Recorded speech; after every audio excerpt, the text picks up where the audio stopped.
Assalamualaikum semua, selamat Hari Raya. Saya minta maaf, saya dah lama tak buat video. Saya sibuk tolong ibu, lama dah kat rumah.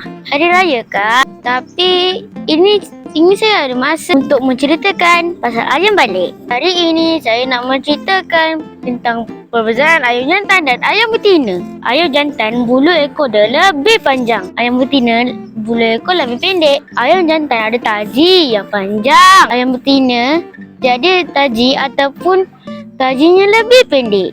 Kalau ayam jantan kepala lebih petak dan kasar. Ayam jantan berkokok tapi ayam betina tidak berkokok. Kalau ayam jantan bulu dia cantik dan berwarna-warni. Ayam betina bulu dia kurang warna-warni. Ayam jantan tak bertelur. Ayam betina bertelur sehari 1 biji. Setahun 300 ke 320 biji.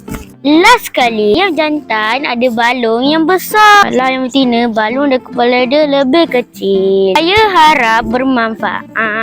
Ini saya nak tunjukkan mana satu ayam jantan dan mana satu ayam betina. Awak tengok kamera, awak akan viral nanti. Inilah contoh ayam jantan.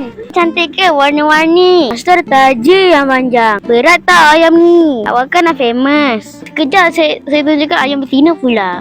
Awak nak viral tak?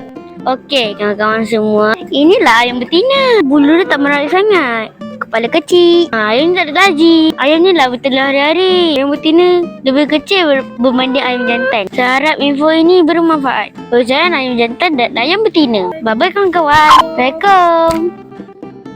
Kalau suka, jangan lupa like, follow dan share.